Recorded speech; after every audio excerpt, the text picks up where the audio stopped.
C'est gentil. Bonjour à tous les deux, Sophie et Richard. Petite différence de taille. Alors, avec écoutez, vous, regarde, voilà. je me- Voilà. Et voilà. Vous êtes parfait. Voilà. On va commencer avec vous, Richard, Oui. et on va s'intéresser à un problème, une maladie qui touche 4 millions de Français, c'est le diabète. Oui. Évidemment, on le sait, une maladie qui peut entraîner des conséquences graves. Le problème, Richard, c'est que parmi ces 4 millions de Français qui souffrent du diabète, on estime qu'ils sont 700 000 à souffrir de cette pathologie sans le savoir.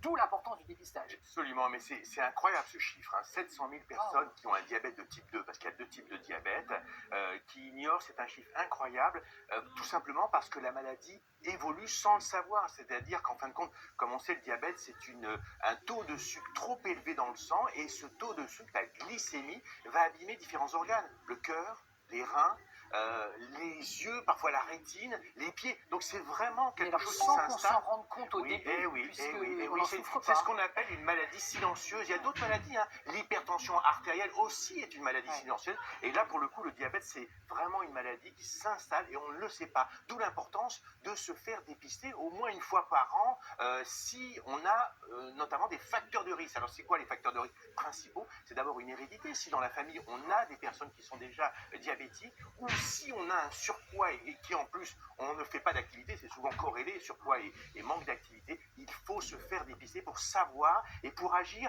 pour éviter d'être dans une situation où on découvre le diabète lorsqu'il y a déjà une complication. Je vous propose d'écouter justement le témoignage de 2 patients qui ont été confrontés à un diabète par hasard et les explications aussi d'un diabétologue. Regardez. Comme près d'un Français sur 4, c'est par hasard que Jackie a découvert son diabète il y a 15 ans. Je ne savais pas que j'étais diabétique. Tout était normal dans ma vie. Je n'avais aucun symptôme, quel qu'il soit, jusqu'au jour où ma jumelle m'a appelée en me disant je viens d'être détectée positive au diabète. Donc fais un test et c'est ce qui s'est produit. Cette maladie s'installe et si on ne se soigne pas tout de suite, ça attaque les yeux, le cœur, les reins, les pieds. C'est un taux de sucre trop élevé, plus d'1,26 g par litre de sang qui signe la maladie. D'où l'importance de se faire dépister, surtout si on est à risque. 700 000 Français diabétiques qui s'ignorent, c'est un chiffre énorme. Ça correspond à 20 à 25% des diabétiques de type 2 en France.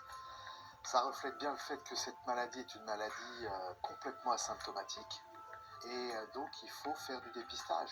Alors qui est à risque de diabète de type 2 ? C'est des gens qui ont des antécédents familiaux de diabète. Ils doivent tester à l'âge de 40 ans, première glycémie à l'âge de 40 ans, glycémie à jeun. Et puis aussi, il faut penser au diabète à chaque fois qu'on est en face d'une personne qui présente des facteurs de risque cardiovasculaires. Par exemple, une hypertension artérielle, par exemple une obésité, ou une obésité centrale, abdominale, ou un excès de cholestérol, triglycérides. Il faut penser à ce moment-là à dépister le diabète. C'est le cas de Lucie qui a un surpoids. Elle a dû être traitée pour éviter les complications de son diabète découvert il y a plus de 5 ans. Quand j'ai appris que j'étais diabétique, je suis un peu tombée des nues parce que je me sentais pas, moi, malade. Et c'est vrai que c'est une maladie qui se ressent pas forcément en tant que telle tant que y a pas les signes d'aggravation, quoi. Parce que c'est vraiment une maladie silencieuse et si on fait pas les tests, on peut pas la détecter. Aujourd'hui, Lucie vit avec une pompe qui injecte l'insuline nécessaire pour baisser son taux de sucre dans le sang et éviter ainsi l'aggravation de la maladie.